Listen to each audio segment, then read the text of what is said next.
அனைவருக்கும் வணக்கம். இலங்கையில் இடைவிடாத கனமழையானது நீடித்துக் கொண்டிருக்கிறது. இதன் காரணமாக இதுவரை 10க்கும் அதிகமானோர் உயிரிழந்திருக்காங்க அப்படின்ற அந்த ஒரு தகவலும் நம்மளுக்கு கிடைச்சிருக்கு. அதுலயும் பார்த்தீங்கன்னா, ஒரு கடையில உள்ள இருந்திருக்காங்க. மக்கள் இருந்திருக்காங்க. ஸோ அப்படின்னு இருந்துட்டு இருக்கும்போது, பக்கத்துல இருந்த ஒரு மலை சரிஞ்சு, அந்த கடை மேல விழுந்து அழுத்துனதுல அதுல 6 பேர் சம்பவ இடத்துல இறந்து போயிருக்காங்க.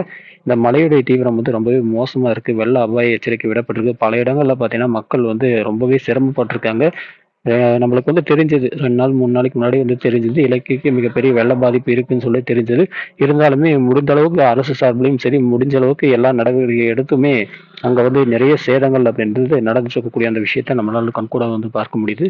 இந்த சூழ்நிலையானது வரக்கூடிய இன்னும் 2, 3 தினங்களுக்கு கண்டிப்பாக நீடிக்கும். வருகின்ற 30ஆம் தேதி வரை வடக்கு இலங்கை பகுதிகள்ல, அதாவது ஜெஃப்னா, யாழ்ப்பாணம் உள்ளிட்ட இந்த மாதிரியான முல்லைத்தீவு உட்பட்ட இந்த மாதிரியான தமிழர்கள் வாழக்கூடிய பகுதிகள்ல இந்த நிலையானது இன்னும் 3லிருந்து 4 நாட்களுக்கு நீடிக்கும். கனமழையானது தொடர்ந்து கொண்டே இருக்கிறது. அதுவும் இன்னும் புயலாக வலுப்பெறல. புயலாக வலுப்பெற்றது அப்படி என்றால் கண்டிப்பாக இனி வரக்கூடிய நாட்களில் இன்னும் தீவிரமான மழை பொழிவை நம்மால பார்க்க முடியும்.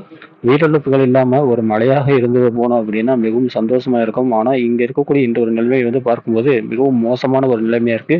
பெரும்பாலான இடங்கள்ல 50 சென்டிமீட்டர் வரைக்குமே மழை பொழிவதற்கான ஒரு சூழல் இருக்கு. 20ன்றதே மிக கனமழை, அதி கனமழை, ரெட் அலர்ட் விடுவதற்கான ஒரு சூழல் இருக்கக்கூடிய நிலைமைன்னுவாங்க. இப்படி இருக்கும்போது எல்லா இடங்களிலுமே பெரும்பாலும் 50 சென்டிமீட்டர் வரை மழை பதிவாகலாம் அப்படின்றாங்க. ஒரு குட்டி தீவான இலங்கை இன்னைக்கு மிகப்பெரிய ஒரு மழை வளைக்குள்ள ஒரு புயல் வளைக்குள்ள சிக்கி தவிக்கக்கூடிய இந்த நிலைமையை பார்க்கும்போது நமக்கு கொஞ்சம் என்ன சொல்றது கஷ்டமாக தான் இருக்குது. வரக்கூடிய நாட்கள்ல இந்த புயலானது வலுப்பெற்று அப்படியே வடக்கு நோக்கி நகர்ந்து அப்படியே நம்முடைய தமிழகத்தின் வழியாக பயணிக்க தொடங்கலாம். தமிழகத்தின் ஊடாக என்பதை விட தமிழகத்தை ஒட்டி வடகடலோர மாவட்டங்கள் வழியாக பயணிப்பதற்கான ஒரு சூழல் இருக்கு.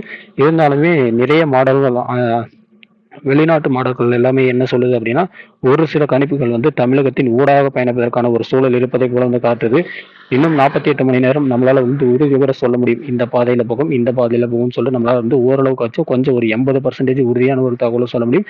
இப்போதைக்கு கடலை ஒட்டி தான் போற மாதிரியான நிலைமை இருக்கு.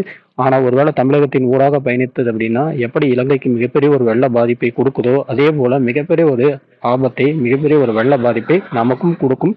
மழை வேண்டும், சேதம் வேண்டாம் அப்படின்ற இந்த ஒரு எண்ணத்துல தான் நான் இருக்கேன். மழை வரும், உங்களுடைய வறட்சி நீங்கும் அப்படின்னு சொல்லிட்டு அந்த ஒரு மகிழ்ச்சியான செய்தியோட இந்த வீடியோவை முடிக்கிறேன். இலங்கை மக்களே பாதுகாப்பாக இருங்கள். இன்னும் ஒரு 3, 4 நாட்களுக்கு ரொம்பவே சிரமமான ஒரு நிலைதான் உங்களுக்கு. பத்திரமாக இருங்கள்.